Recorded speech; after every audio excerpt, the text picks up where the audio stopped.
गुरु प्यारी साध संगत जी, नमस्कार जी। आप सब कैसे हो?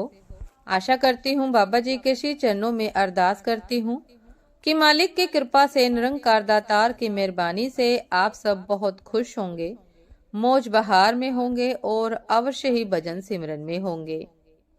साध संगत जी, मैं हाजिर हूँ आज आप सभी से एक बहुत ही खूबसूरत साखी साझा करने के लिए। उम्मीद करती हूँ ये साखी आप सभी को बहुत पसंद आएगी। तो साध संगत जी, चलिए आइए समय न गवाते हुए साखी को आप सभी से साझा करते हैं जी। साध संगत जी, एक राजा जरूरतमंदों को अपने महल के आंगन में भोजन करा रहा था। राजा का रसोइया खुले आंगन में भोजन पका रहा था। उसी समय एक चील अपने पंजे में एक जिंदा सांप को लेकर राजा के महल के ऊपर से गुजरी। तब पंजों में दबे सांप ने अपनी आत्मरक्षा में चील से बचने के लिए अपने फन से जहर निकाला। साध संगत जी, तब रसोइया जो लंगर जरूरतमंदों के लिए पका रहा था, उस लंगर में सांप के मुख से निकली जहर की कुछ बूंदें खाने में गिर गई। इस बात का किसी को कुछ पता नहीं चला। फलस्वरूप वे लोग जो भोजन करने आए थे, जहरीला खाना खाते ही मौत के शिकार हो गए। अब जब राजा को सारे मृतकों की मृत्यु का पता चला तो अनजानी हत्या होने से उसे बहुत दुख हुआ। ऐसे में अब दंड अधिकारी यानी यमराज के लिए फैसला लेना मुश्किल हो गया कि इस पाप कर्म का फल किसके खाते में जाएगा। राजा के, जिसको पता ही नहीं था कि खाने में जहर गिर पड़ा है। एक राजा जिसको पता ही नहीं था कि खाना जहरीला हो गया है। रसोइया जिसको पता ही नहीं था कि खाना बनाते समय वह जहरीला हो गया है। चील जो कि जहरीला सांप लिए राजा के महल के ऊपर से गुजरी, या फिर सांप जिसने अपनी आत्मरक्षा में जहर उगला। साध संगत जी, कुछ दिनों तक यह मामला यमराज के पास बिना निर्णय के विचाराधीन रहा। फिर कुछ समय के बाद कुछ लोग राजा से मिलने उस राज्य में आए और उन्होंने किसी महिला से राजमहल का रास्ता पूछा। उस महिला ने महल का रास्ता तो बता दिया, परंतु रास्ता बताने के साथ साथ उन लोगों से यह भी कह दिया कि देखो भाई, जरा ध्यान रखना, वह राजा आप जैसे लोगों को खाने में जहर देकर मार देता है।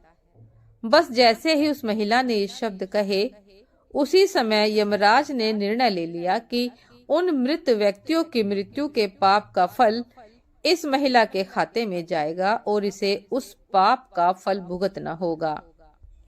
साध संगत जी, यमराज के दूतों ने पूछा कि प्रभु ऐसा क्यों, जबकि उन मृत लोगों की हत्या में उस महिला की कोई भूमिका भी नहीं थी।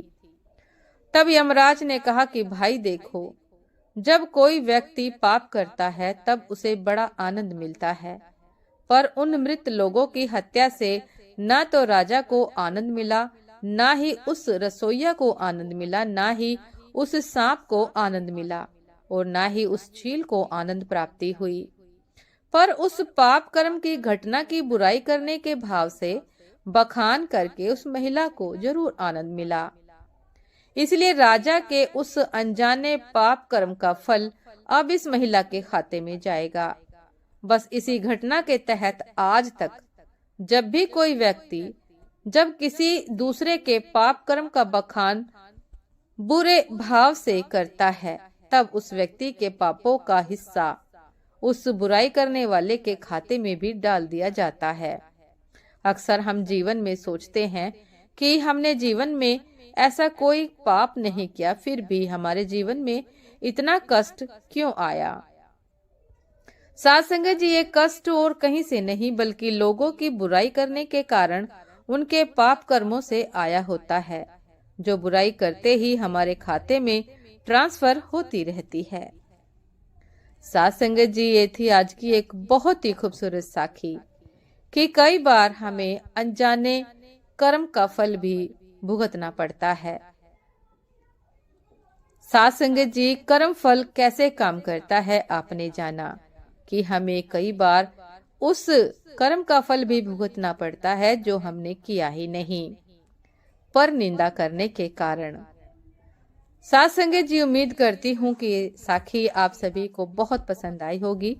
यदि पसंद आई हो साथ संगत जी तो लाइक कमेंट शेयर करना ना भूलिएगा।